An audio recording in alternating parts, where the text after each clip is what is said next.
داستان چلتی رہے گی. آج کی نشست ختم ہو جائے گی، مگر اس کا مطلب یہ ہے کہ آج کی داستان ختم نہیں ہوئی. آج کی صرف اتنا قصہ ختم ہوا ہے جتنا آج ہم نے سنایا، بقیہ آگے سنایا جائے گا. اس میں آپ ایسے بھی کہہ لیجیے جیسے الف لیلہ 1001 راتیں ہیں، مگر 1001 راتوں پہ ہی داستان ختم نہیں ہو جائے گی. آپ اس میں جب چاہیں اس میں کہانیاں جمع کر سکتے ہیں، وہ 1001 راتوں کے ختم ہونے سے پہلے ہوں گی. صحیح ہے. اسی طرح سے داستان امیر حمزہ میں آپ جہاں چاہیں جو قصہ ڈال دیں، وہ داستان امیر حمزہ میں امیر حمزہ کے شہید ہونے سے پہلے ہوا. یہ نہیں ہے کہ امیر حمزہ کی شہادت آپ نے ایک بار بیان کر دی تو اب آگے داستان نہیں سنائیں گے. اب آپ سنا رہے ہیں مگر وہ قصہ ان کی شہادت سے پہلے کا. داستان کبھی ختم نہیں ہوتی. ایک تو بات یہ. دوسرا یہ کہ اس میں زبان کا بہت کھیل ہے. ہمارے ظاہر وہ دور بھی ایسا تھا کہ جس دور میں آپ کے پاس غالب موجود ہیں، میر انیس موجود ہیں، میر تقی میر وغیرہ، یہ سب لوگ بڑے بڑے زباندان لوگ موجود تھے. معاشرے میں زبان کا بڑا زور تھا.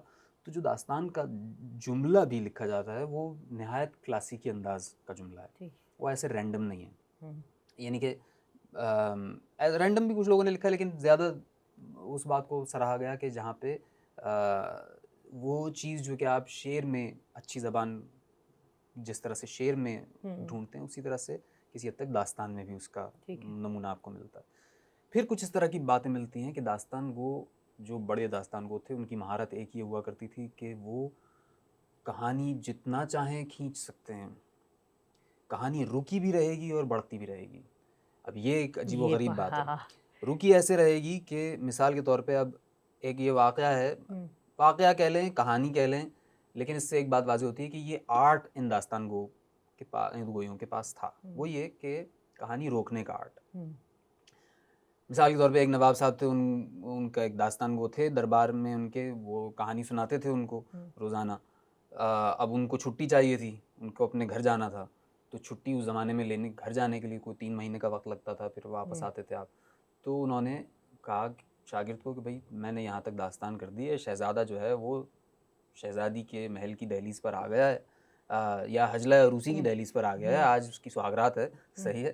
اب تم کو یہاں پہ داستان روکنی ہے، میں جب آؤں گا تو آگے بڑھاؤں گا. ٹھیک ہے.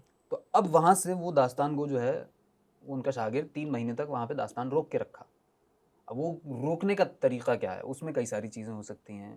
جو قیاس آ رہی ہے وہ یہ ہے، جو میری سمجھ میں آتا ہے کم از کم کہہ لیجیے، کہ ابو بیان جاری سے کہ اس نے کپڑے کس طرح کے پہنے ہوئے ہیں، کس قسم کا زری کا دوپٹہ ہے، کس قسم کا اس کے اوپر کام ہے، کیسی وہ حسین لگ رہی ہے، اس کی آنکھوں کی بات، اس کی ناک کی بات، اس کے ہونٹوں کی بات، اس کے دانت اور اس کا سراپا کھینچا جا رہا ہے. پھر جس طرح سے سیج سجی ہوئی اس کا بیان جاری ہے. پھر اس میں کسی نے کچھ پوچھ لیا تو اس کے اندر کہانی کے اندر کہانی آ گئی.